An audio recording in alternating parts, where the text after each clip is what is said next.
ഇരുവൃക്കകളും തകരാറിലായതിനെ തുടർന്ന് വൃക്ക മാറ്റിവെക്കൽ നിർദ്ദേശിക്കപ്പെട്ടിരിക്കുകയാണ് കോട്ടയം മുണ്ടക്കയം സ്വദേശിയായ റജികുമാറിന്. വൃക്ക നൽകാൻ ഭാര്യ സൗമ്യ സന്നദ്ധയാണെങ്കിലും ശസ്ത്രക്രിയയ്ക്കുള്ള പണം ഈ നിർധന കുടുംബത്തിന്റെ പക്കലില്ല.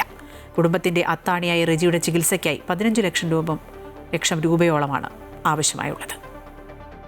കാർ വർക്ക്ഷോപ്പിൽ ജീവനക്കാരനായിരുന്ന മുണ്ടക്കയം സ്വദേശി റജികുമാർ കുറച്ചു വർഷങ്ങളായി കുടുംബസമേതം കാഞ്ഞിരപ്പള്ളിയിലാണ് താമസിച്ചു വന്നിരുന്നത്. 1.5 വർഷം മുൻപാണ് റജിക്ക് വൃക്കരോഗം സ്ഥിരീകരിച്ചത്. നിലവിൽ ആഴ്ചയിൽ 2 ദിവസം കോട്ടയത്ത് സ്വകാര്യ ആശുപത്രിയിൽ ഡയാലിസിസ് നടത്തിവരികയാണ്. ഇനിയും ഡയാലിസിസ് കൊണ്ട് മുന്നോട്ട് പോകാൻ കഴിയാത്തതിനാൽ വൃക്കകൾ മാറ്റിവെക്കണമെന്നാണ് ഡോക്ടർമാർ നിർദ്ദേശിച്ചിരിക്കുന്നത്. വൃക്ക നൽകാൻ ഭാര്യ സന്നദ്ധയാണ്. എന്നാൽ ശസ്ത്രക്രിയയ്ക്ക് മാത്രം 12 ലക്ഷം രൂപയിലധികം ചിലവാകും. അനുബന്ധ ചെലവുകൾ കൂടിയാകുമ്പോൾ 15 ലക്ഷം രൂപയിലധികം വേണ്ടിവരും. ഇതിനോടകം കയ്യിലുണ്ടായിരുന്ന മുഴുവൻ പണവും ഇതുവരെയുള്ള ചികിത്സയ്ക്കായി ചെലവാക്കിയ റജിക്കും കുടുംബത്തിനും ശസ്ത്രക്രിയയ്ക്കുള്ള പണം എങ്ങനെ കണ്ടെത്തുമെന്ന് നിശ്ചയമില്ല.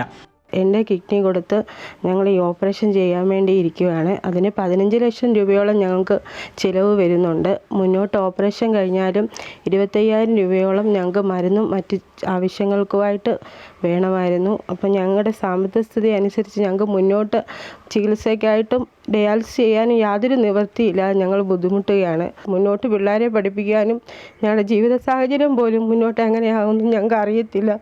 ശസ്ത്രക്രിയ കഴിഞ്ഞാലും മാസം തോറും 25,000 രൂപയുടെ മരുന്നും ദീർഘകാലം ഇരുവരും വിശ്രമത്തിൽ കഴിയുകയും വേണം. സ്കൂൾ വിദ്യാർത്ഥികളായ 3 മക്കളാണ് റജിക്കും സൗമ്യയ്ക്കുമുള്ളത്. സ്വന്തമായി വീടുമില്ല. ശസ്ത്രക്രിയയ്ക്ക് കോട്ടയം മെഡിക്കൽ കോളേജിലടക്കം പലയിടങ്ങളിലും അന്വേഷിച്ചെങ്കിലും മാസങ്ങളോളം കാത്തിരിക്കേണ്ടി വരുമെന്നാണ് അറിഞ്ഞത്. ഉടൻ ശസ്ത്രക്രിയ നടത്തേണ്ടതിനാൽ ഇനി സുമനസ്സുകളുടെ സഹായത്തിൽ മാത്രമാണ് ഈ കുടുംബത്തിൻ്റെ പ്രതീക്ഷ. റജിയുടെ കുടുംബത്തെ സഹായിക്കാൻ ആഗ്രഹിക്കുന്നവർക്ക് ഫെഡറൽ ബാങ്കിൻ്റെ പാലാരിവട്ടം ശാഖയിലുള്ള അക്കൗണ്ടിലേക്കോ 9656962671 എന്ന GPay നമ്പറിലേക്കോ പണം അയച്ച് നൽകാവുന്നതാണ്. അമൃത ന്യൂസ്, കോട്ടയം.